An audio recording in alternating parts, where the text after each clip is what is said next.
माधव दैते।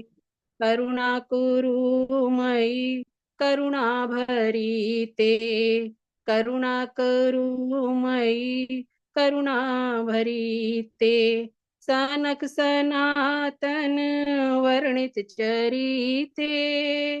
सनक सनातन वर्णित चरिते। राधे जय जय माधव दैते। राधे जय जय माधव दैते।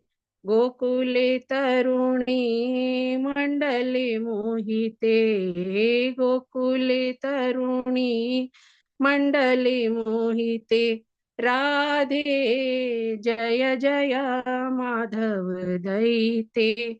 राधे जय जय माधव दैते। हरे कृष्णा। थैंक यू प्रभु जी। थैंक यू माता जी। कोटि कोटि धन्यवाद माता जी, बहुत सुंदर बहुत सुंदर। बहुत सुंदर माता जी, बहुत सुंदर। तो प्रभु जी शुरू करते हैं आज का। समय हो गया माता जी। जी जी, माता जी।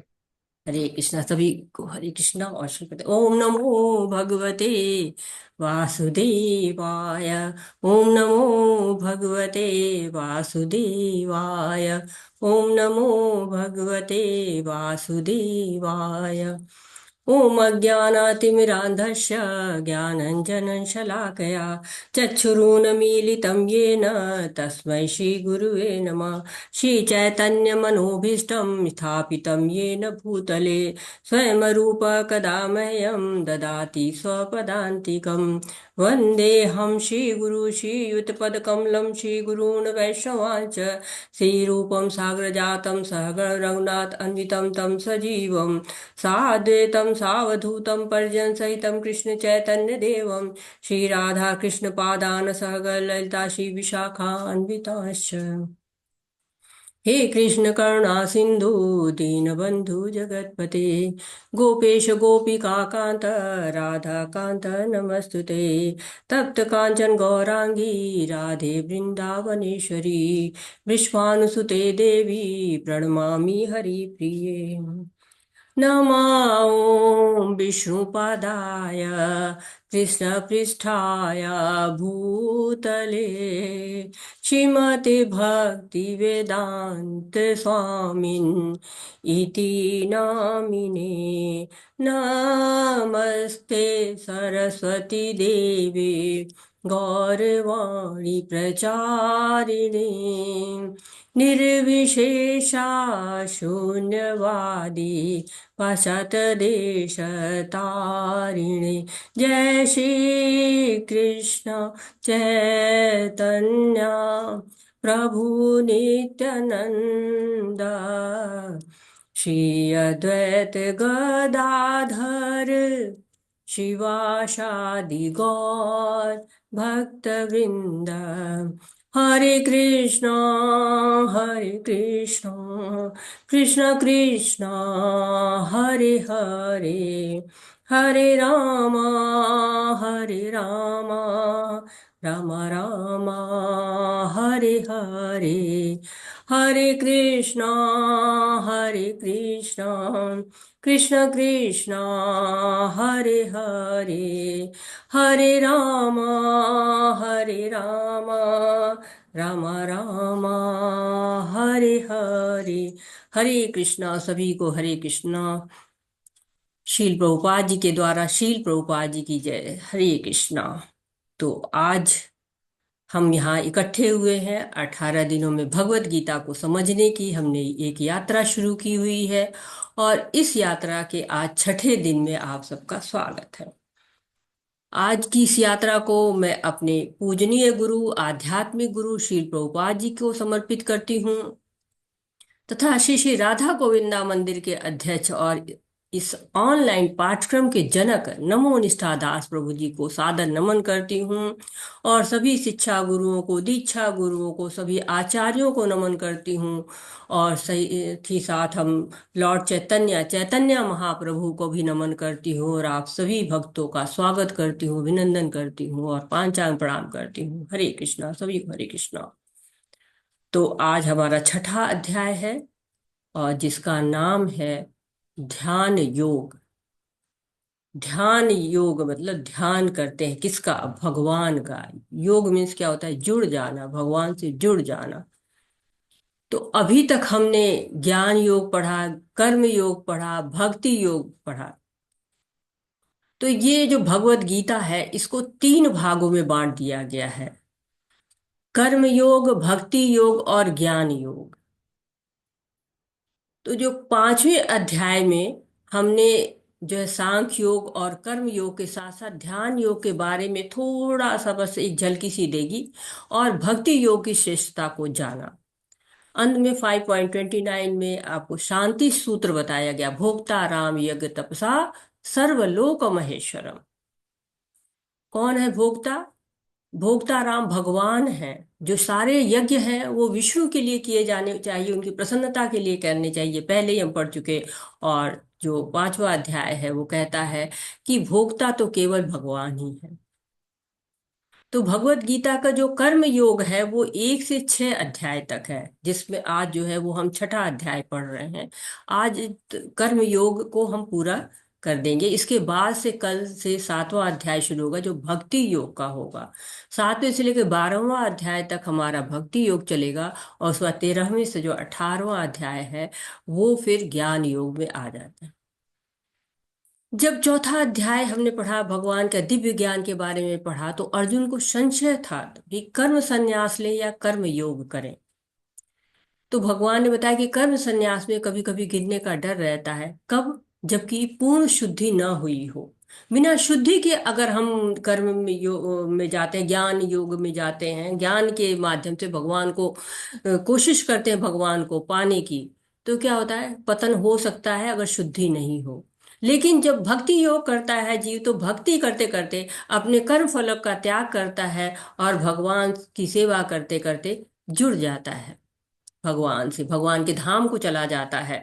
तो हमको जब योग की बात आती है तो हमें ढेर सारी योग क्रियाएं याद आने लगती हैं। योग आजकल बहुत प्रचलित शब्द हुआ है, जगह जगह योग का मतलब क्या समझा जाता है, योग क्या है। तो ये देखिए, ये जो है वो साधु क्या कर रहे हैं, अपने शरीर को जो है यातना दे रहे हैं, शरीर के माध्यम से योग कर रहे हैं, तप कर रहे हैं, अपने शरीर को हाथ के बल से संतुलन बनाने का प्रयास कर रहे हैं। एक तरह से लोग समझते हैं ना कि योग का मतलब होता है कि शारीरिक क्रियाएं, जैसे इन्होंने सर के बल अपने आप को साधने का प्रयास कर रहे हैं, और ये इन्होंने भी अपने आप को संतुलन बनाने की कोशिश कर रहे हैं। क्या यह योग है? योग का अर्थ क्या होता है? तो ये जो शरीर होता है ये कहा जाता है कि गुरु का है और भगवान का है। क्यों? गुरु आदेश देता है, नियम बताता है, और उन नियमों को पालन करते करते इसी शरीर के माध्यम से भगवान को प्राप्त किया जा सकता है। तो ये शरीर भी क्या है? ये शरीर हम ऐसे बिल्कुल इसको साधारण नहीं ले सकते कि हाँ एक आत्मा है आई और उसको शरीर मिल गया। नहीं, ये शरीर हमारा एक तरह से यंत्र है। ये शरीर हमारा एक तरह से एक टूल की तरह से है, जिसके द्वारा ही भक्ति की जा सकती है। आजकल योग, ये आधुनिक योग, तरह तरह के योग प्रचलित है। तो ये आधुनिक योग जो है देख रहे हैं, ये बियर योगा कर रहे हैं लोग, जो है बियर पीते पीते योगा हो रहा है। तो ये भी एक तरह का जो है वो बैलेंसिंग एक्ट एक तरह से है कि बैलेंस कर रहे हैं स्वयं को, कि कैसे हम पैरों के एक पैर के बल पे खड़ा कर सकते हैं। ये देखिए वेट लिफ्टिंग हो रही है कि अपने शरीर पे इन्होंने एक बकरी को खड़ा कर रखा है ताकि बैलेंस कर सके। तो ये भी क्या यह योग है? पूछ रहे हैं कि क्या यह योग है?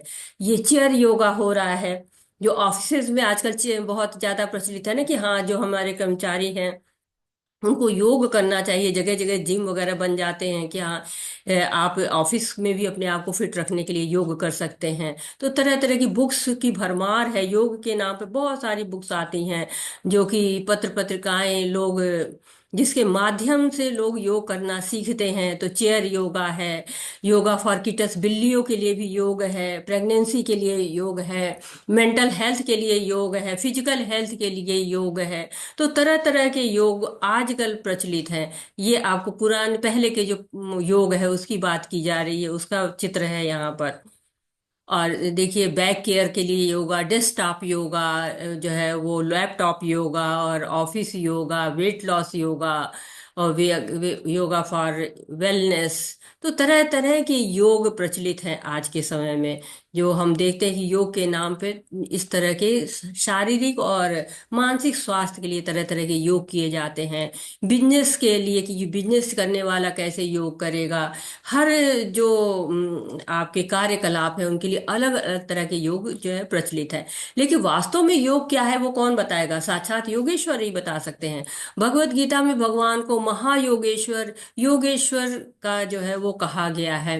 यत योगेश्वर कृष्णो यत्र पार्थो धनुर्धरा तत्र श्री विजयो होती ध्रुवा नीति मर्तिमम।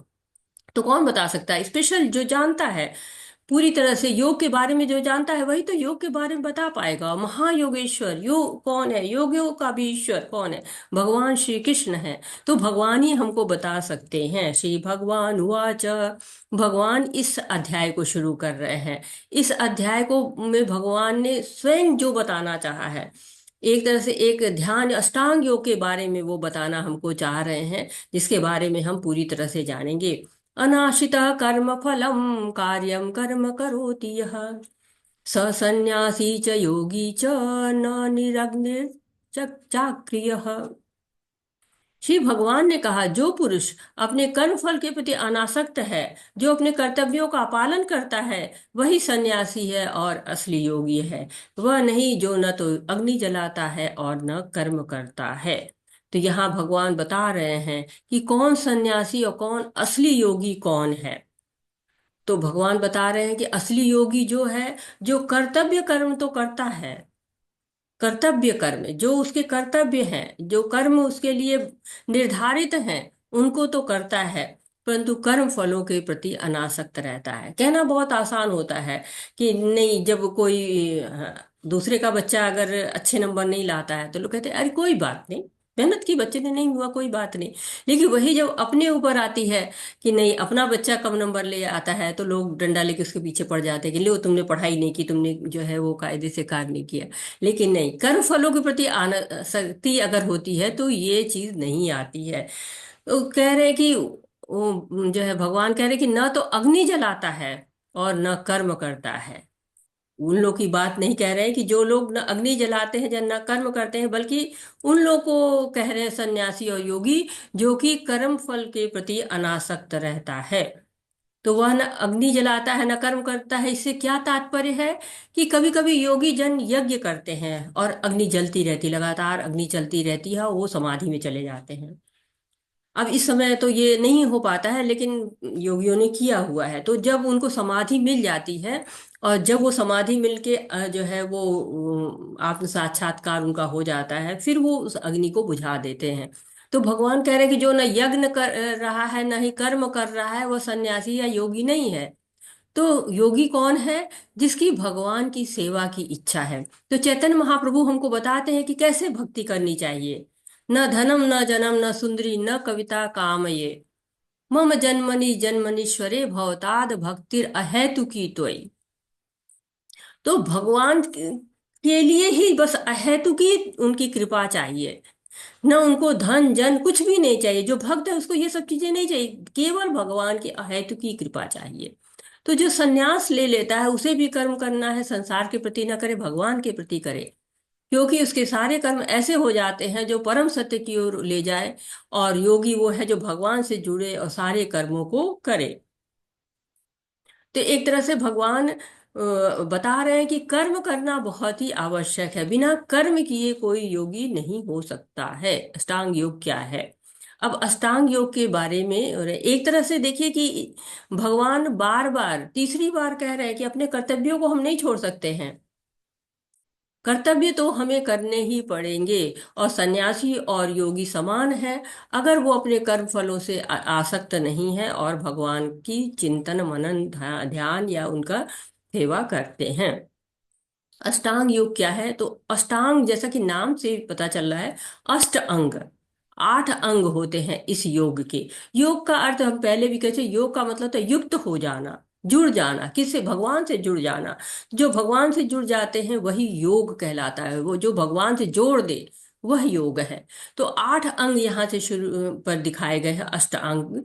यम सबसे पहला जो है यम है। और यम का मतलब होता है कि क्या करना है। अष्टांग योग एक तरह से ध्यान योग जो है अष्टांग योग पर ही आधारित होता है, और इसके 8 चरण होते हैं। यम का मतलब है क्या करना है, डूज, क्या नियम है। कुछ नियम होते हैं जिनको अपना लेता है वो पालन करता रहता है। दूसरा है नियम, डोंट्स, क्या नहीं करने चाहिए। कुछ नियम ऐसे होते हैं जिनको नहीं करने का जो तप ले लेते हैं, जैसे इंद्रियों को नियंत्रित करना, इंद्रियां हमेशा नियंत्रण में रहनी चाहिए, नियम बन जाता है। इसके बाद आसन है। आसन मतलब विभिन्न तरह की योग मुद्राएं। आसन कहते हैं ना कि आसन सीख लो, ये आसन, पद्मासन, सुखासन। तो ये आसन क्या होते हैं, ये मुद्राएं होती हैं, उठने बैठने के तरीके होते हैं, इनको आसन कहा जाता है। आसन के द्वारा क्या करते हैं, शरीर को मजबूत करते हैं। प्राणायाम बहुत ही प्रचलित है। प्राणायाम आप सब जानते हैं कि सांसों पे जो नियंत्रण का कार्य होता है वो प्राणायाम के द्वारा होता है।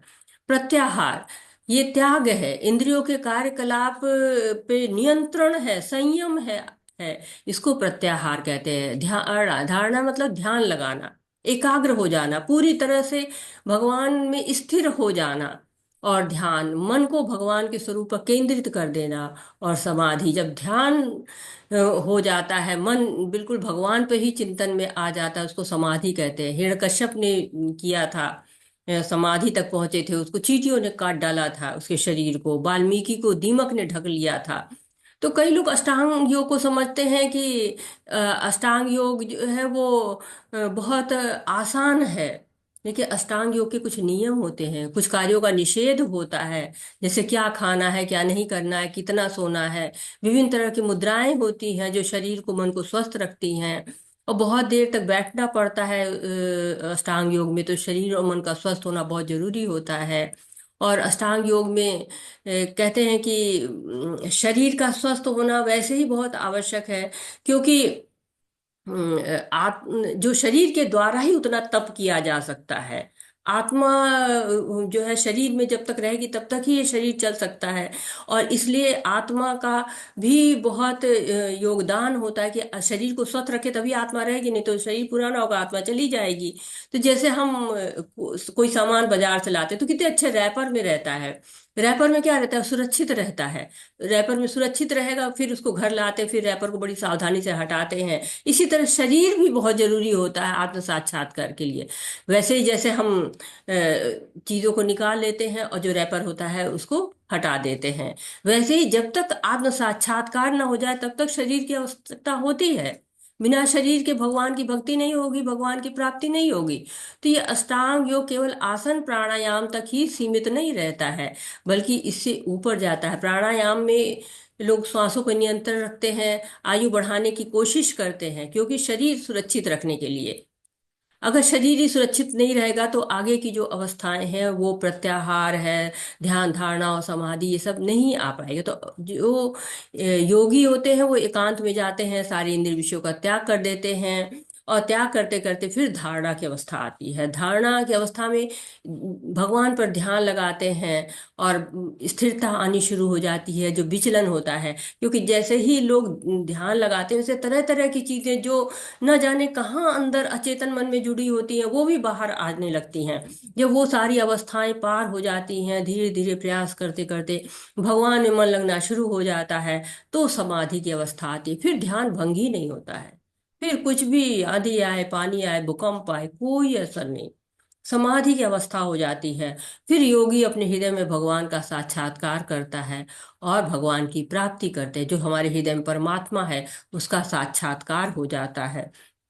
तो यम, नियम, आसन, प्राणायाम, प्रत्याहार, ये शुरुआत, बिगिनर्स की अवस्था, बिगिनिंग करते हैं, शुरुआत करते हैं, धीरे धीरे अपने को उसके लिए तैयार करते हैं। देखिए, धारणा, ध्यान और समाधि के समय तक बिल्कुल जो सन्यासी होता है वो तैयार हो जाता है भगवान में ही रमने के लिए। तो ये 8 अंग होते हैं जिनके द्वारा, अब समझिए कि जंगल में जाके कौपीन धारण करके और ब्रह्मचार्य का जीवन व्यतीत करके पूरी लाइफ के लिए, और कच्चा पक्का जो भी मिले वो सब खा के, और सारी इंद्रिय का निग्रह करके, और फिर ये जो अष्टांग योग का पालन होता है। तो यम, उसे एकांत जगह में अकेले रहना चाहिए, हमेशा अपने मन को नियंत्रित करना चाहिए। अकेले रहना कितना मुश्किल होता है। एक दिन घर में अकेले रहते कहते अरे कोई आ जाता अच्छा लगता, कितना अकेलापन है, कितना सूनापन है। लेकिन योगी क्या करता है, एकांत स्थान जाके खोजता है, जो आज के समय में बिल्कुल ही संभव नहीं है। क्यों? क्योंकि ध्यान के लिए स्वयं को तैयार करना है। और कहते हैं ना, एक योग बुद्धि से संग्रह होता है, एक भोग बुद्धि से संग्रह होता है। तो जो यहाँ भोग बुद्धि है वो हटा देनी है। जो ये भौतिक जीवन है, आप देखते हैं कितनी विविधताएं हैं। आप एक पेन ले लीजिए, एक कॉपी ले लीजिए, एक पेंसिल ले लीजिए, अगर आप देखिए बाजार में तो विविधताएं ही विविधताएं हैं। रूप रंग रोज उसका बदलता रहता है, उद्देश्य बदलता रहता है। आज जो है वो आप लेके आइए, फिर ऐसी दूसरी चीज ढूंढने चाहिए तो वो मिलेगी नहीं, आपको एक नए रूप में मिलती है। तो भौतिक जीवन में बहुत ज्यादा विविधताएं हैं। लेकिन जो आध्यात्म में एक मंत्र जप करना है, एक उद्देश्य भगवान है। न अधिक खाना है, न अधिक सोना है, न कम सोना है, नियमित रहना है। अनुशासन लाके यम और नियम के कार्यक्रम होते रहते हैं। कहते हैं, युक्त आहार विहारस्य युक्त चेष्टसु कर्मसु युक्त स्वप्नाय बोधस्य योगो भवति दुःखः। तो बहुत नियमित जीवन व्यतीत करना पड़ता है। खाने, सोने, काम करने, मनोरंजन करने की उसकी आदतों में समशीतोष आसन, जमीन पर कुसा घास बिछाएं, फिर उसे एक हिरण के खाल से कवर करें। आसन न तो बहुत ऊंचा होना चाहिए, न नीचा होना चाहिए, और पवित्र स्थान पर स्थित होना चाहिए। किसी व्यक्ति के शरीर, गर्दन और सिर को एक सीध में रखना चाहिए, और नाक की नोक पर लगातार घूमना चाहिए। इस प्रकार एक अनघड़ दबे हुए मन से, भय से रहित, पूरी तरह यौन जीवन से मुक्त किसी को भी मेरा ध्यान करना चाहिए। आने और जाने वाली श्वास की गति में रोकने का अभ्यास करें, और इस प्रकार से अंतिम रूप ट्रांस में रहें। तो हिरण की खाल होनी चाहिए। इसके लिए हिरण को मारना नहीं है, पहले कुशा घास बिछाते हैं, और उस पे हिरण की खाल रखते हैं। हिरण को, जो स्वयं मृत्यु को प्राप्त होते हैं, उनकी छाल का आसन बिछाते हैं। क्यों? क्योंकि उस पे कीड़े मकोड़े नहीं आते हैं। न ही बहुत ऊंचा होना चाहिए आसन, न ही बहुत नीचा होना चाहिए। नीचे रहेगा तो छोटे छोटे जीव परेशान करेंगे, ऊंचा हो जाएगा तो गिरने का डर रहेगा। क्योंकि जब ध्यान में आ जाते हैं तो फिर शरीर का तो भान ही नहीं रहता है।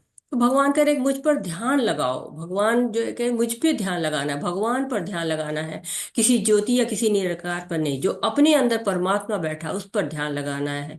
और इस तरह से एक मुलायम, ना बहुत मुलायम ना बहुत कठोर, एक आसन तैयार कर बैठने के लिए आसन तैयार कर लिया जाता है। फिर सर, गर्दन और शरीर एक सीध में रहना चाहिए, बिल्कुल स्थिर बैठना है, हिलना डुलना नहीं है। हमको तो पता ही नहीं चलता है कि हम बैठे हुए और हिलते डुलते रहते हैं, हमारी श्वास भी तेज चलती रहती है। लेकिन जो प्राणायाम करते हैं वो श्वास की गति पर नियंत्रण करते हैं। करते करते नियंत्रण, एक ऐसा समय आता है कि पता ही नहीं लगता कि श्वास ले रहे हैं, जीवित हैं या मृत हैं, इसका भान भी नहीं होता है। तो योगी धीरे धीरे श्वास पर नियंत्रण करना सीख जाते हैं, भ्रुकुटी पर ध्यान लगाते हैं, और इसके बाद और भी नियम है जिनका पालन करते हैं। तो बड़ा एक कठिन सा है कि जंगल में चले गए जहां पर कि शेर, भालू, चीते, और नीचे जो सर्प वगैरह है, इस तरह के जानवर, मक्खी, मच्छर, कीट, कितनी जो है वो चीजें होती हैं। सबसे जो है वो भय समाप्त, और केवल भगवान पे ध्यान, प्रत्याहार, भौतिक अस्तित्व की समाप्ति। धारणा उसकी मानसिक गतिविधियों को अनुशासित करता है, और पारलौकिक स्थिति हो जाती है। सभी भौतिक इच्छाओं से रहित उसे योग प्राप्त करने के लिए कहा जाता है। जैसे पवन रहित स्थान पर दीपक टिकता है, उसी तरह पारलौकिक व्यक्ति जिसका मन नियंत्रित रहता है वो अपने ध्यान में हमेशा स्थिर रहता है। सबसे बड़ी समाधि सबसे बड़ी कठिनाई के बीच भी स्थिर रहता है। वह वास्तव में भौतिक संपर्क से सभी दुखों से वास्तविक स्वतंत्रता है। तो बता रहे हैं कि प्रत्याहार का मतलब है कि आप भूल जाइए, आप इस भौतिक जीवन में कहाँ थे, क्या कर रहे थे, सब भूल जाइए।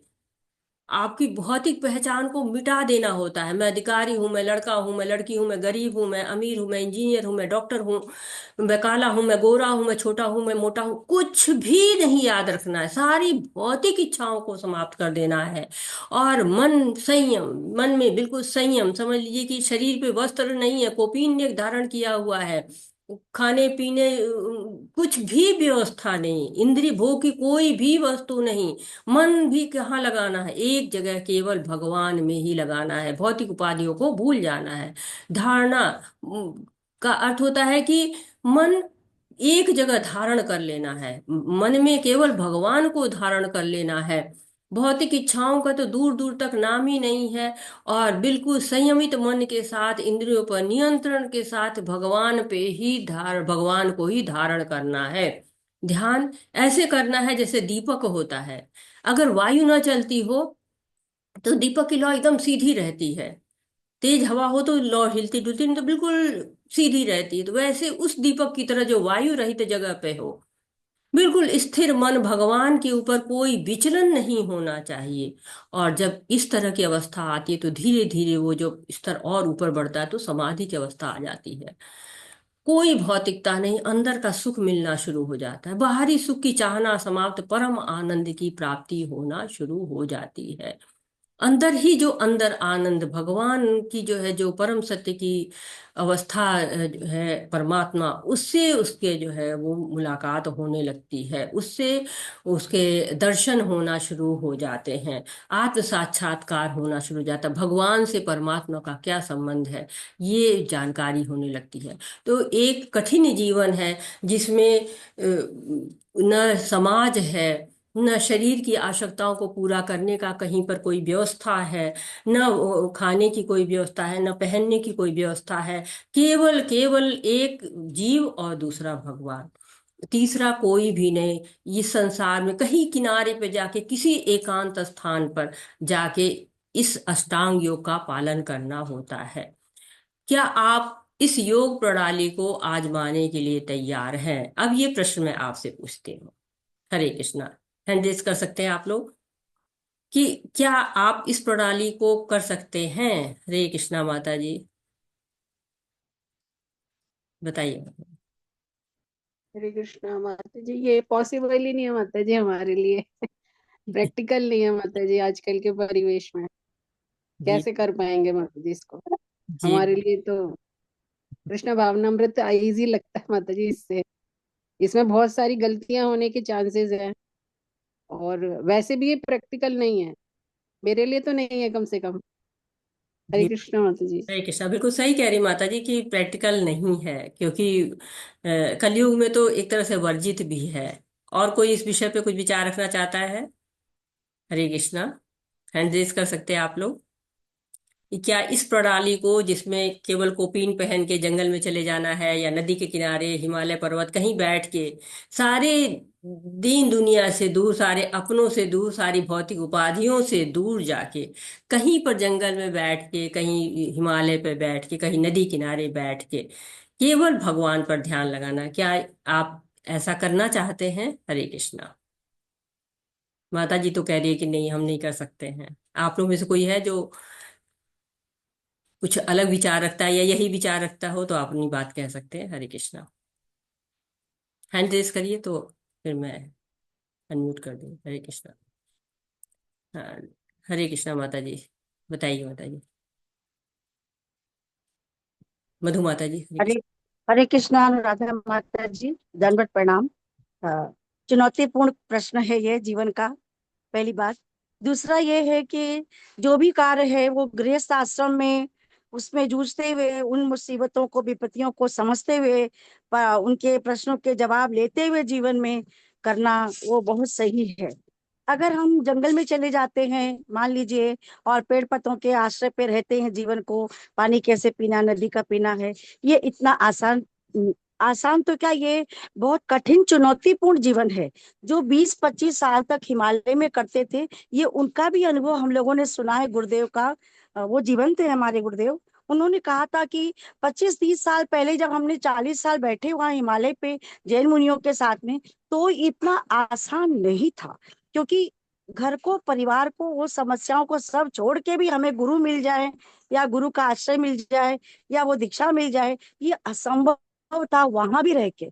क्योंकि वहां दिया, फूल पत्र, इस तरह की विडंबनाओं वाली पूजा तो थी नहीं। वहां तो अंतर्मन, आपकी समर्पण और आपका एक निष्ठ आस्था, वो आपके जीवन की, आपको आगे लेके गई, तभी ये हिमालय के 40 साल जो कर जी सके। और बिल्कुल आज सही के कह रहे हैं आप। जमाने में मैडम ये बहुत मुश्किल है, क्योंकि हमारी जो विकृतियां हैं वो हमारे अंदर हैं। और ये इस चीज से तो धीरे धीरे सुधार घरों में अपने करके होता है। और जो ध्यान की बात है, मैं, मुझे भी आसन पे बैठते हुए 2019 से लेके आज की घड़ी है, अब मैं आसन पे बैठने के लायक हो, अपने को थोड़ा सा समझती हूँ, एक कण भर। हरे ये कृष्णा 6 माता जी, हरे कृष्णा, बहुत सही। तो पांडे आसन। प्रभु जी, हरे कृष्णा जी। माता जी बहुत बहुत धन्यवाद, आपने बहुत अच्छा बताया कि बहुत मुश्किल है ये जीवन को जीना। हरे पांडे कृष्णा प्रभु जी, माता जी। हरे कृष्णा जी प्रभु जी। माता जी, मैं तो ये समझता हूँ, जहाँ तक आपसे सुना है या फिर अन्य लोगों से सुना है, मैं तो मैम 18-19 साल का हूँ, पर घर में माता जी हैं जो काफी भक्तिमय रहती हैं। तो हमेशा कहते रहती है, कलयुग केवल नाम है आधारा, जपत जपत होए भव पारा। तो हमने हमें तो यही शिक्षा मिली कि कलयुग में तो नाम, भगवान का नाम ही भगवान की शक्ति है। तो नाम जप लो, क्योंकि इससे पहले जितने भी युग रहे हैं उनमें तो बड़ी तपस्या थी। सतयुग में बड़े महान ऋषि मुनि हुआ करते थे। उनकी उनकी बराबरी तो हम कर ही नहीं सकते। त्रेता युग में भी महान महान लोग थे। पहले लोग सहस्त्र गौदान करते थे, पर हम लोग इतने समर्थवान नहीं हैं। तो माता जी, मैंने तो यही सुना है और मैं इस चीज को मानता भी हूँ। एक दिन हम जब व्रत करते हैं, तो दिमाग में, जैसा आपने बताया ना, कि रहता है कब व्रत खत्म हो तो हम कुछ पालें।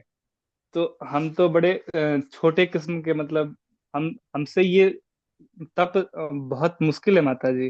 जी छोटी मुंह बात बोल दी। जी। राधे राधे माता जी। हरे कृष्णा, बहुत अच्छा बताया, सबने अच्छा बताया, बहुत बहुत प्रभु जी धन्यवाद। तो क्या कह रहे हैं अर्जुन, क्या कह रहे हैं? हम तो साधारण लोग हैं, अर्जुन जो कि भक्त हैं वो क्या कह रहे हैं? चंचला ही मना कृष्णा प्रमाथि बलवा दृढ़ तस्याहम निग्रहम मन्ये वायोरिस दुष्करम। हे कृष्ण, चूंकि मन चंचल, अस्थिर, उच्छृंखल, हठीला तथा अत्यंत बलवान है, अतः मुझे इस वश में करना वायु को वश में करने से अधिक कठिन लगता है। तो अर्जुन भक्त है, योद्धा है, परंतु वो भी कह रहे हैं कि ये व्यवहारिक नहीं है। 5,000 साल पहले की बात है ये। और तब मनोरंजन के साधन कहाँ थे? तब न टीवी था घर में, न मोबाइल था, आने जाने के साधन भी बहुत कम थे, सोशल मीडिया भी इतना नहीं था। तब उस समय अर्जुन कह रहे हैं कि अव्यवहारिक है, असहनीय है, समय की कमी है। आजकल तो कलयुग में आयु भी कम है, अलग अलग विचारधाराएं हैं, जंगल में जाना कठिन है, पवित्र स्थान की कमी है, मन चंचल है। जबकि अर्जुन गुड़ाकेश हैं, नींद और अज्ञान पर विजय प्राप्त हुई है उन्होंने। तब वो कह रहे हैं कि ये बहुत ही मुश्किल है। और जैसा अभी प्रभु जी ने बताया कि कलयुग में नाम ही आधार है, बहुत इस पद्धति का कलयुग में पालन नहीं किया गया, इसको वर्जित कहा गया है। तो मन इतना चंचल है कि उसको वायु को वश में करना, अर्जुन कह रहे हैं कि आसान है, लेकिन मन को वश में करना बहुत मुश्किल है। और भगवान पे क्या कह रहे हैं? श्री भगवान उवाच असंशय महाबाहो मनोदुनिग्रहं चलम अभ्यासेन तु कौन्तेय वैराग्येण च गृह्यते। भगवान श्री कृष्ण ने कहा, हे महाबाहो कुंती पुत्र, निसंदेह चंचल मन को वश में करना अत्यंत कठिन है, किंतु उपयुक्त अभ्यास के द्वारा तथा विरक्ति के द्वारा ही ऐसा संभव है। तो भगवान पहली लाइन तो कह रहे हैं कि हाँ बहुत मुश्किल है, ये तो नहीं हो सकता। ऐसा नहीं भगवान ने कहा कि अरे हटाओ ये तो बहुत आसान काम, नहीं, भगवान ने कहा बहुत मुश्किल है। लेकिन दूसरे ही लाइन में उन्होंने आंसर भी दे दिया कि कैसे हो सकता है। तो आप भगवत गीता को पढ़े जाएंगे तो आपको लगेगा कि पहली लाइन समस्या बताती है और दूसरी लाइन उसका समाधान बताती है। तो दूसरी लाइन में कह रहे हैं कि अभ्यास और विरक्ति के द्वारा ऐसा संभव हो सकता है। तो कहे कि जब सतयुग था, तो उस समय का जो धर्म था, युग धर्म था कि सतो ध्यायत विष्णु, विष्णु को ध्यान करिए। ध्यान उस वक्त का, सतयुग का जो है वो युग धर्म है। ब्रह्मा जी ने बहुत लंबी तपस्या की थी। और आप भागीरथ गंगा जी को लाने के लिए कितनी लंबी उन्होंने तपस्या की थी। कई लोगों ने बहुत लंबी लंबी तपस्याएं उस समय की हुई थी, हजारों हजारों साल तक तपस्या करते थे। कलयुग में तो 100 वर्ष की कुल आयु है, वो भी सभी लोग 100 साल नहीं जीते हैं। और भागवतम कहती कि अभी आयु और कम होगी। दूसरी बात है, एकांत स्थान की कमी है, एकांत स्थान जो है वो पवित्र नहीं है। और एक गृहस्थ कैसे अपने पूरे परिवार को छोड़कर जंगल में जा सकता है? उसके परिवार में अगर कोई और अर्थ उपार्जन करने वाला नहीं है तो परिवार का पालन पोषण मुश्किल हो जाएगा। माताएं तो जा ही नहीं सकती हैं क्योंकि उनको घर संभालना होता है। और साथ ही इंद्रियां बहुत हठी हैं, जिससे बचना चाहो ना वही सामने आता है। और भगवान कह रहे हैं कि ऐसे लोग मिथ्याचारी होते हैं। विश्वामित्र ऋषि ने बहुत सारी तपस्या की, बहुत तपस्वी थे ये, लेकिन थोड़ी सी आवाज से उनका ध्यान भंग हो जाता था और अंत में उनका पतन हुआ। तो यदि जो है कोई अष्टांग योग करना चाहता है तो उसको भौतिक पद भी तो भूल जाना होता है। कितना मुश्किल होता है भौतिक पद को भूल जाना, क्योंकि हम हमेशा पूरे जीवन तो यही कहते हैं कि हम ये हैं, हम वो हैं। तो कितनी मुश्किल है। और एक और समस्या आती है कि जब योग करते करते योग सिद्धियां मिलनी शुरू हो जाती हैं, और जब सिद्धियां मिलनी होती तो इतनी चमत्कारिक होती है ना, जैसे पानी पे चलने को हो जाता है, छोटे हो जाना, बड़े हो जाना। अब मन क्या करता है, किसी और को दिखाएं, प्रशंसा मिले, क्योंकि हम तो प्रशंसा चाहते हैं ना। तो ऐसे में योगी भगवान को भूल जाता है और इन सिद्धियों के चमत्कार में पड़ जाता है। दो चार लोग प्रशंसा कर देते हैं, फिर वो प्रशंसा का भूखा हो जाता है, जगह जगह सिद्धियां दिखाने लगता है। और कई लोगों के साथ तो ये हो जाता है कि वो अपने आप को भगवान ही मान लेते हैं। जैसे प्रभुपाद जी के पास एक व्यक्ति आता है, कहता है मैं तो हवा में उड़ सकता हूँ, तो प्रभुपाद जी ने कहा इसमें कौन सी बड़ी बात है, चिड़िया भी उड़ लेती है। तो मनुष्य उड़ने के लिए थोड़ी ना बना है, मनुष्य किस लिए बना है, भगवान से जुड़ने के लिए बना है। और मन तो है ही है, चंचल हठीला है, पल में यहाँ है, पल में अमेरिका, पल में जो है चांद पे पहुंच जाए, पल में वो पहुंच जाए, पाताल लोक में पहुंच जाए। तो वो तो कहीं भी जा सकता है, बहुत उसके लिए कोई पासपोर्ट वीजा की आवश्यकता नहीं होती है। मन दोस्त है या दुश्मन? तो मन आपका दोस्त तब तक रहता है जब तक वो आपके कंट्रोल में रहता है, जब तक आप उसको वश में किए रहते हैं, तभी तक वो आपका मित्र रहता है। जहां वो हठीला यहाँ वहां दौड़ना शुरू किया, उसने क्या किया, आपको, जैसे घोड़ा होता है ना, उसको फ्लिप लगा देते हैं तो आंख पे की सीधे सीधे चलता है। और अगर जरा, क्यों, क्योंकि उसकी आदत होती है, जरा सी घास उसने देखी, दौड़ के चल देना है, पूरा रथ सहित गिरा देना है। तो इसलिए मन को भी वैसे ही है, मन को बिल्कुल कंट्रोल में रख के जो चलाते रहेंगे तो क्या होगा, बिल्कुल सही रास्ते पे जाएंगे, बिल्कुल सही करेंगे। और नहीं तो मन तो कहीं भी गलत होगा, कहीं भी वो बिगड़े घोड़े की तरह से कहीं भी गिराने को चला जाएगा, कहीं भी गिरा देगा। जैसे होता है ना टाइगर, जो शेर होता है, टाइगर होता है, चीता होता है, ये बहुत ही मजबूत होते हैं। तो इनको भी ट्रेनर ट्रेंड करते हैं, पहले भूखा रखते हैं, पहले तो खूब शोर मचाता है, खूब चिल्लाता है, लेकिन धीरे धीरे भूखा रखने से उसकी शक्ति खत्म होने लगती है, शक्तिहीन हो जाता है। फिर क्या करता है, वो मानना शुरू करता है। जब वो मानता है तो उसको कुछ खाने को देते हैं। धीरे धीरे वो समझ जाता है कि जब मैं मानूंगी, इसके बाद जब ये ट्रेनर की बात मानूंगा तभी ये मुझे खाने को देगा। तो धीरे धीरे वो फिर उसी के इशारे पे नाचने लगता है। फिर वो सिखाता है, उसको ट्रेंड करता है कैसे सर्कस में काम करना है, कैसे कहीं पर काम करना है। तो ऐसे ही मन को है, जब भगवान में लगाने के लिए ट्रेंड करते हैं, शुरू में जब करिए मन भागता है, खींच के फिर मन को लाना पड़ता है, धीरे धीरे मन स्थिर होता जाता है। तो भगवत गीता हमें बताती है कि अभ्यास के द्वारा और वैराग्य के द्वारा, अभ्यासेन तु कौन्तेय, वैराग्य क्या क्या मतलब है कि भौतिक वस्तुओं में जो हमारी आसक्ति है उसको त्याग देना। कैसे त्यागेंगे, बहुत मुश्किल होता है, इंद्रियां बहुत हठी होती हैं। लेकिन जब उसी इंद्रिय को भगवान की सेवा में लगा देते हैं, धीरे धीरे वो अपने भगवान की सेवा में आ जाती हैं। ऋषिकेण ऋषिकेश की सेवा में लगा दिया जाता है। तो भगवान स्वामी है इंद्रियों के, भगवान की सेवा की, इंद्रियां अपने आप आपके कंट्रोल में आ जाएंगी। मन चंचल है, जैसे छोटा बच्चा होता है ना, दौड़ता रहता है। एक उसको खिलौना दे दीजिए तो चैन से बैठ जाएगा, जहां उस खिलौने से बोर हुआ वैसे फिर वो दौड़ना शुरू कर देगा, फिर उसको दूसरा खिलौना देना पड़ेगा।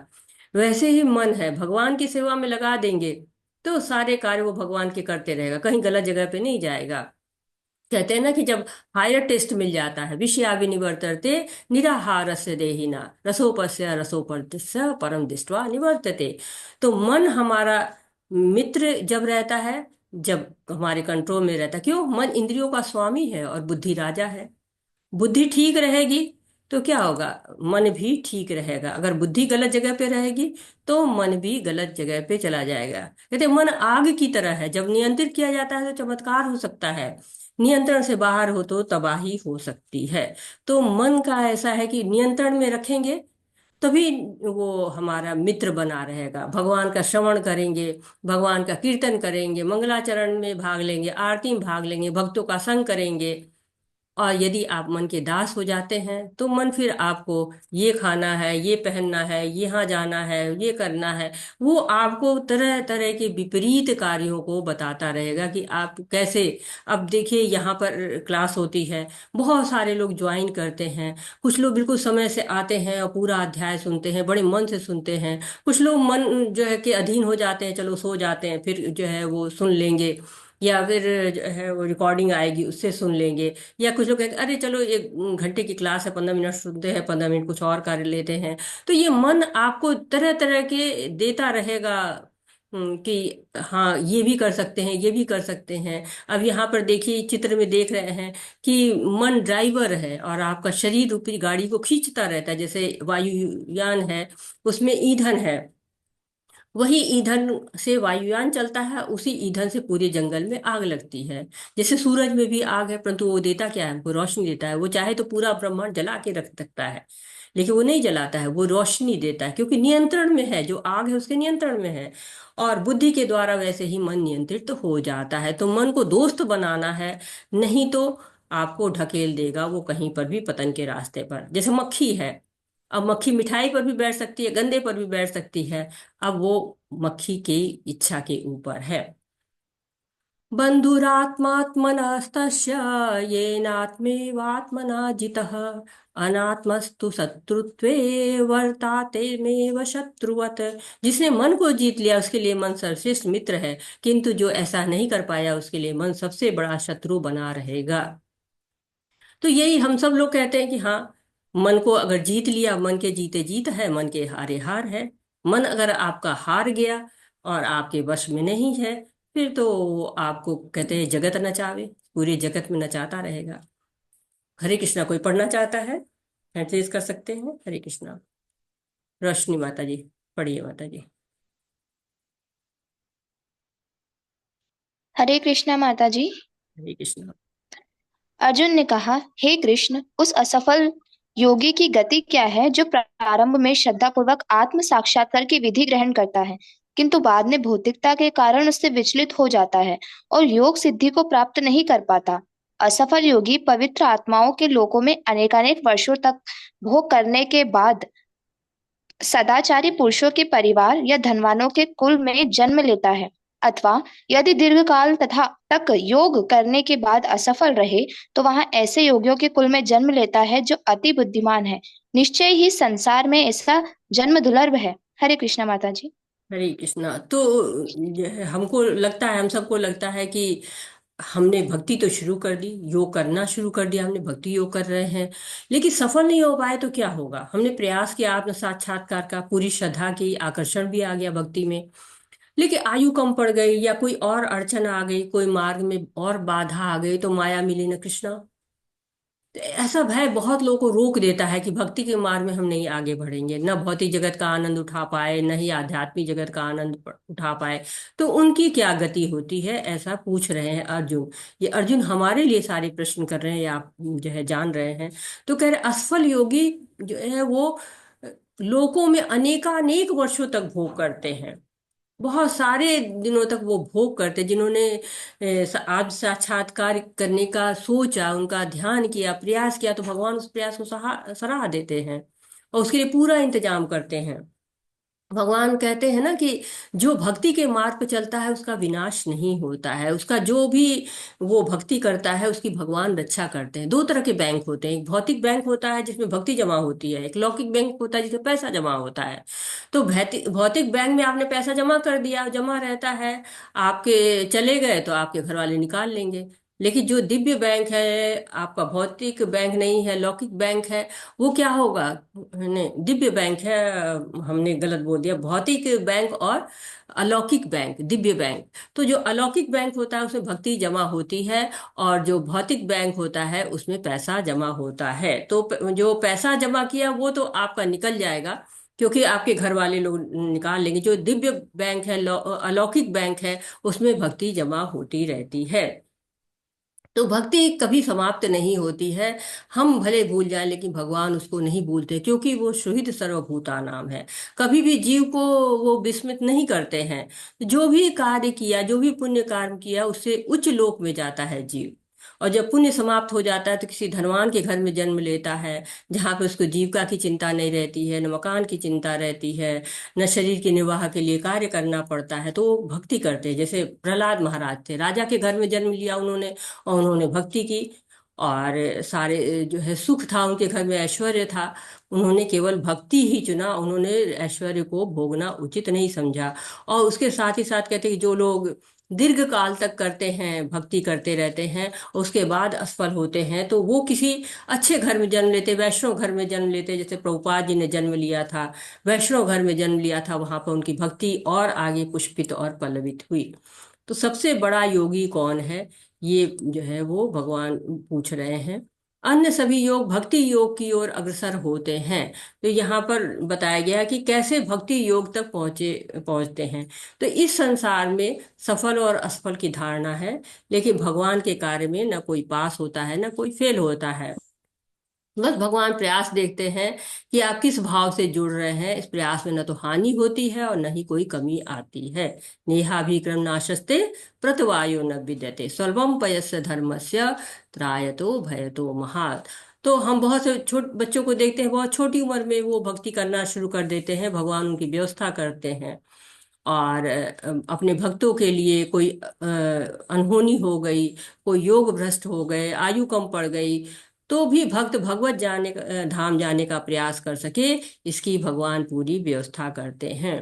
तो कर्म योगी वो होते हैं जो इंद्रियों से भगवान की सेवा करते हैं, और ज्ञान योगी वो होते हैं जो बुद्धि से भगवान की सेवा करते हैं, और ध्यान योगी वो होते हैं जो मन के द्वारा भगवान की सेवा करते हैं, और भक्ति योगी वो होते हैं जो मन को, बुद्धि को, इंद्रियों को भगवान की सेवा में लगाते हैं।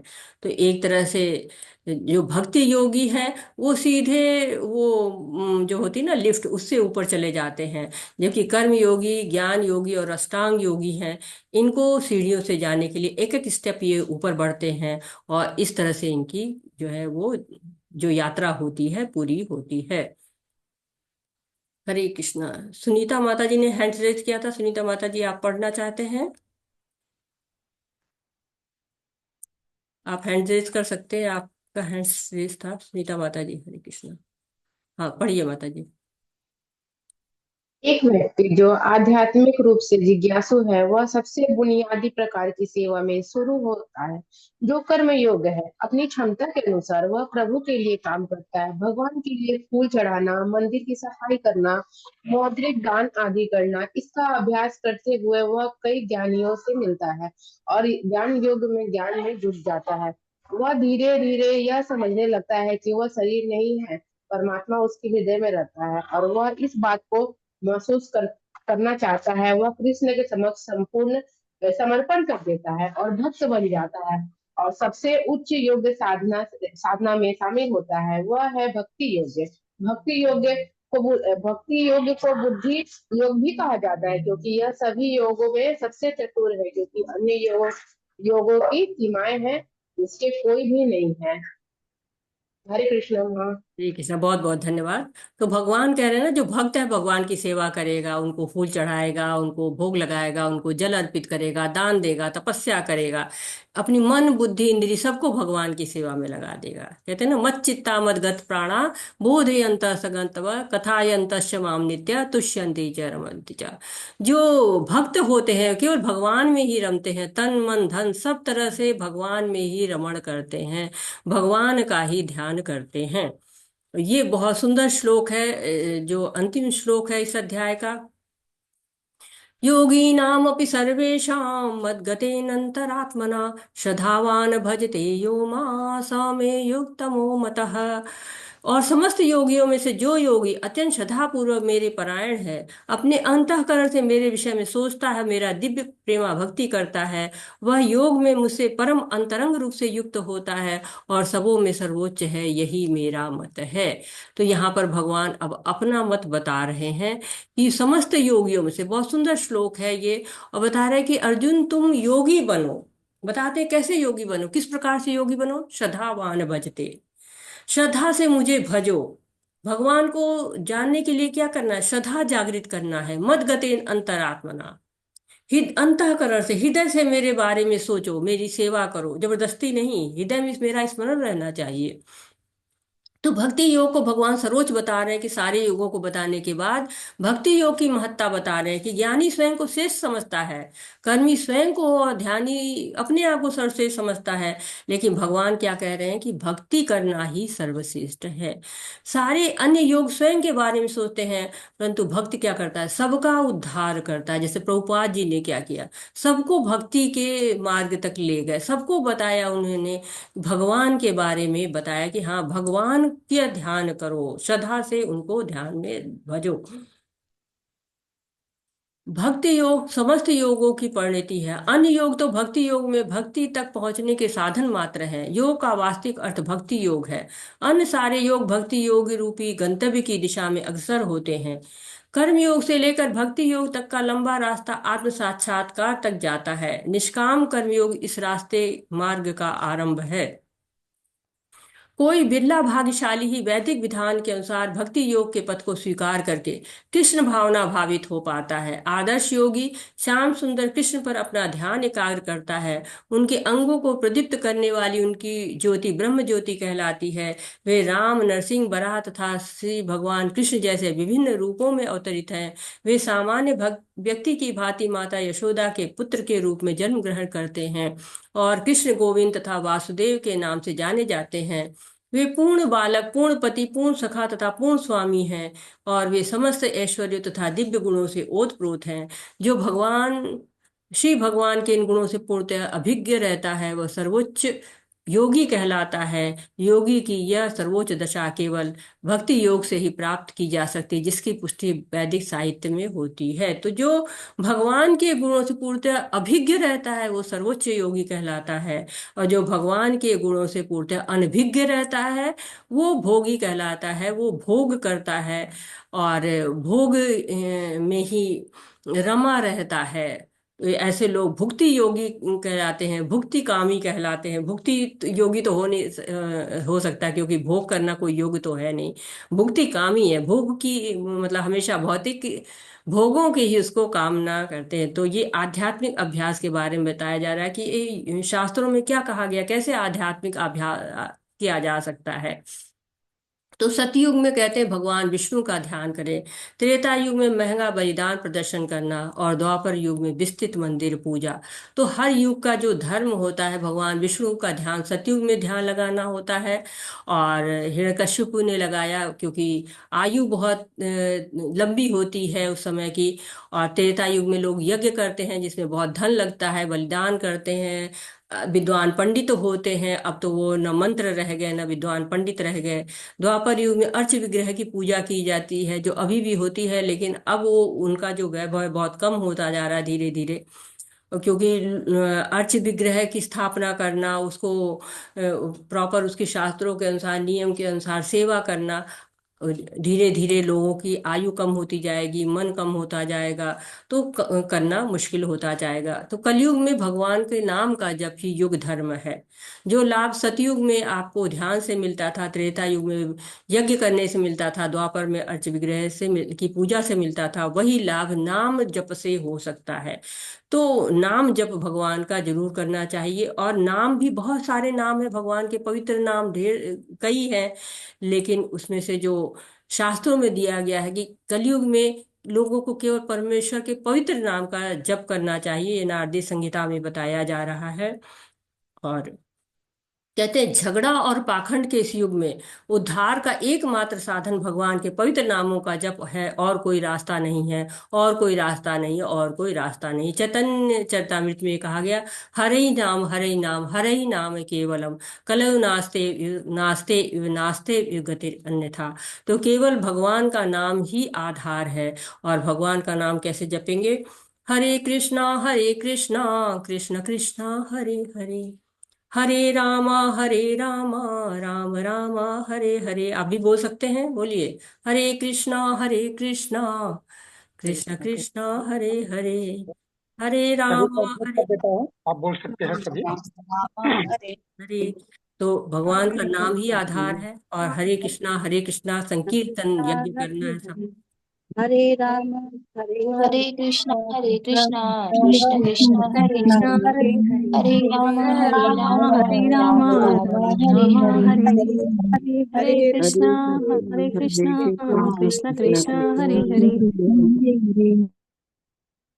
तो जो है भगवान का नाम ही आधार है, नाम जपना है हमको हरे कृष्णा का। और कहते हैं जप के लिए प्रभु के पवित्र नाम का जो शास्त्र का क्या संदर्भ दिया गया है इसके बारे में पढ़ते हैं। शास्त्रों में बताया गया है कि कैसे हमें क्यों और कौन सा नाम जपना है। तो मेरे प्यारे राजा, हालांकि कलयुग दोषों से भरा हुआ है, फिर भी इस युग के बारे में एक अच्छी गुणवत्ता है। यह है कि हरि मंत्र का जाप करने से व्यक्ति भौतिक बंधन से मुक्त होता है और आध्यात्मिक में पदोन्नत हो सकता है। श्रीमद् भागवतम के 12वें स्कंद में लिखा है और इसी को प्रचार प्रसार चैतन्य महाप्रभु ने किया। और भगवत गीता में भी लिखा है, यज्ञा नाम जप यज्ञोस्मि। समस्त यज्ञों में पवित्र नाम का कीर्तन जप जो है वो भगवत गीता के 10वें अध्याय में लिखा गया है। हरे कृष्ण महामंत्र का जाप शुरू करने के पहले पंच तत्व मंत्र का जाप करें। तो जब आप हरे कृष्ण महामंत्र को जप करने के लिए आप जब निकालते हैं अपनी जप माला को, तो जप माला ऐसे होती है। और यहाँ पर देखिए सुमेरु पर्वत ये है, और सुमेरु पर्वत के पास पहले जो है हरे कृष्ण महामंत्र का जाप किया जाता है। और वो क्या है, जय श्री कृष्ण चैतन्य प्रभु नित्यानंदा श्री अद्वैत गदाधर शिवासादि गौर भक्त वृंदा। और इसके बाद हम शुरू करते हैं, जो पहले मोती होते हैं वहां से शुरू करते हैं भगवान का नाम लेना। कहते हैं थोड़ा जोर से जपें, मंत्र सुनने के लिए पर्याप्त जोर से, इतना जोर से भी नहीं कि हाँ बहुत ज्यादा जोर से, लेकिन इतना होना चाहिए कि आपके कानों तक आवाज जानी चाहिए। हरे कृष्णा कृष्ण कृष्णा हरे हरे, हरे राम राम राम हरे हरे। ऐसे करते करते एक एक मोती से आगे बढ़ते हम चले जाते हैं और पूरा 108 मंत्र तक करते। प्रत्येक नाम का अलग अलग उच्चारण करें, जल्दी जल्दी मिक्स करके नहीं, हरे कृष्णा कृष्ण कृष्ण हरे हरे, हरे राम नहीं। आराम से पूरा जो है एक एक शब्द पे जोर डालते हुए पूरी तरह से हमको जप करना चाहिए। सम्मान भक्ति और एकाग्रता के साथ जप करें। ये जो सुमेरु पर्वत है ना, यहाँ से शुरू करते हैं हरे कृष्णा कृष्ण कृष्ण हरे हरे, हरे राम राम राम हरे हरे, हरे कृष्णा कृष्ण कृष्ण हरे हरे, हरे राम राम राम हरे हरे, हरे कृष्णा करते करते जब हम करते करते पूरा पहुंचते हैं और फिर यहाँ पर पहुंचते हैं, तो यहाँ पे ये सुमेरु पर्वत है, इसको लांघते नहीं है, इस उंगली को बाहर रखते हैं।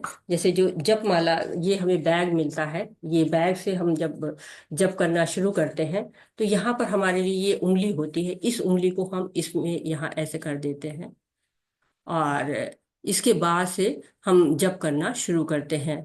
और जो सुमेरु पर्वत जब आ जाता है, यहाँ पर सुमेरु पर्वत जब आता है तो हम फिर वापस मुड़ जाते हैं, जो हमने यहाँ से शुरू किया था फिर हम पलट जाते हैं और फिर वहां से शुरू हो जाते हैं हम, ऐसे करके जुटते रहते हैं। पूरा यहाँ तक आते आते फिर जो है वो यहीं से मुड़ जाते हैं, इस सुमेरु पर्वत को हम पार नहीं करते हैं। ये जप करने की विधि होती है। हमको 8 मिनट लगभग लगता है। जो लोग कुछ लोग को 10 मिनट भी लगता है, कुछ लोग को 12 मिनट भी लगता है। लेकिन बहुत जल्दी जल्दी जप करेंगे, इससे कम समय में 8 मिनट से कम समय लग रहा है, इसका मतलब कि बहुत जल्दी जप कर रहे हैं। थोड़ा सा भगवान के नाम को सुनते हुए भगवान के नाम को धीरे धीरे जप करना चाहिए। सम्मान होना चाहिए, इधर उधर नहीं मन को भटकाना चाहिए, एकाग्रता होनी चाहिए। अब देखिए अष्टांग योग में तो कितनी एकाग्रता चाहिए, कितने नियम हैं, लेकिन इसमें बस खाली एक नियम है कि भगवान की भक्ति होनी चाहिए, सम्मान होना चाहिए, श्रद्धा होनी चाहिए, एकाग्रता होनी चाहिए, और इसके द्वारा ही हम भक्ति कर सकते हैं। तो हम इस जप को अवश्य करें। सारे शास्त्रों ने हमको बताया है कि हमें भगवान का जप करना चाहिए, और इसको जब हम जप करते हैं तो इसके बहुत लाभ होते हैं। और भक्ति योग में केवल भगवान श्री कृष्ण ही हमारा जो है लक्ष्य है, उद्देश्य है। भगवत धाम पहुंचना ही हमारा उद्देश्य है, कृष्ण भावनामृत हो जाना ही हमारा लक्ष्य है। तो ये जब हम कृष्ण को ही जपते हैं, कृष्ण को ही चाहते हैं, कृष्ण के धाम ही जाना चाहते हैं, जैसे जैसे हम ये नाम जप करना शुरू करते हैं ना, धीरे धीरे भगवान का रूप हमारे सामने आता है, उनके गुण हमारे सामने आने लगते हैं, उनकी लीलाएं हमारे सामने प्रकट होना शुरू हो जाती हैं। तो हम शुरू कहाँ से कर सकते हैं? नाम जप से शुरू करते हैं। यहीं से हमारी भक्ति की जो आध्यात्मिक यात्रा जो होती है हमारी, यहीं से शुरू हो जाती है। तो भगवान कृष्ण के दिव्य गुण हैं, दिव्य ऐश्वर्य हैं, और हमें उनके साथ अनन्य भक्ति, किसी और से हमारी भक्ति नहीं होनी चाहिए। माम चयो व्याभिचारेण भक्ति योगेन सेवते सगुणान समतीत्यान ब्रह्म भूयाय कल्पते।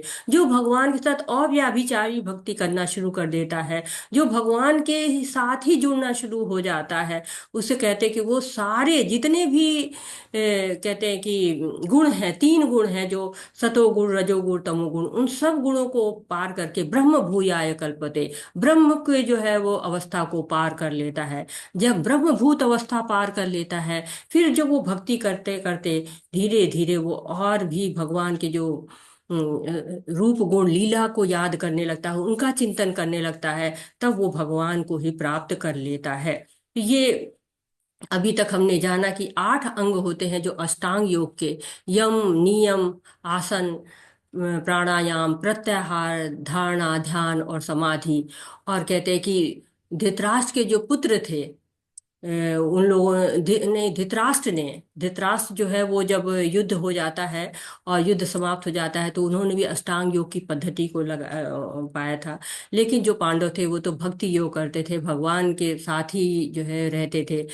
सर्वोत्तम मार्ग है भक्ति मार्ग, भगवान को प्राप्त करना, आत्म साक्षात्कार करना, योगी बन जाना। असफल योगी भी हो जाता है, उसकी भी गति बताई गई कि योग अगर सही तरीके से किया जाता है तो जो भी भक्ति होती है भगवान की, वो भगवान को सुरक्षा में रखते हैं, और उसको एक धर्मांध घर में या वैष्णव घर में जन्म मिलता है, और फिर से वो अपनी भक्ति को आगे जो है बढ़ा सकता है। मन हमारा बहुत ही ज्यादा इधर उधर डोलता रहता है। मन को जब भगवान की सेवा में लगा देते हैं, साधना के द्वारा, अभ्यास के द्वारा मन प्रशिक्षित कर देते हैं, क्योंकि मन अगर प्रशिक्षित है, ट्रेंड है, तो मित्र है, अप्रशिक्षित है तो उससे बड़ा कोई शत्रु नहीं है। तो कठोर तब सफलता की गारंटी नहीं होते हैं, लेकिन जब मन भगवान के चरणों में लग जाता है, उनको समर्पित हो जाता है, अभ्यास से, विरक्ति के माध्यम से, वो मन अलौकिकता में चला जाता है, आनंदित रहता है भगवान के साथ जुड़ के। तो भगवान पूर्व जन्म में जो भी संचित आध्यात्मिक कार्य हैं, उनके अनुसार हमको भक्ति की सुविधा दे देते हैं, और उससे जीव भगवान तक पहुंचने में समर्थ हो जाता है। तो सभी योगों में से जितने हम लोगों ने योग देखे, कर्म योग, ज्ञान योग, अष्टांग योग, सब में से जो भक्ति का मार्ग है वो सर्वश्रेष्ठ है। इसलिए भक्ति का मार्ग को चुनना चाहिए और अपना आत्म साक्षात्कार करना चाहिए। जो आत्मा है वो भगवान की दास है। आत्मा को भगवान से मिला देना ही मनुष्य के जीवन का सर्वोच्च लक्ष्य भी है, उसका अधिकार भी है।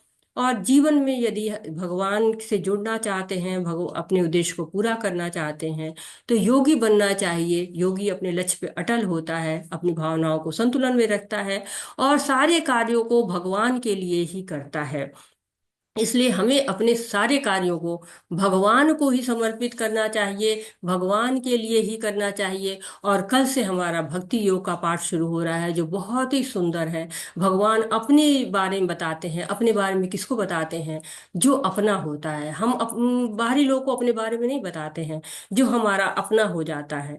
तो 6 अध्याय आपने पढ़ लिए हैं।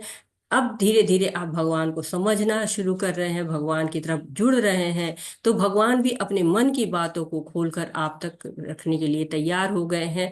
तो कल से हमारा दूसरा सेशन भक्ति योग का शुरू होने वाला है। आप सब लोग जरूर जुड़िए और उसका लाभ उठाइए। वाञ्छा कल्पतरुभ्यश्च कृपा सिन्धुभ्य एव च पतितानां पावनेभ्यो वैष्णवेभ्यो नमो नमः।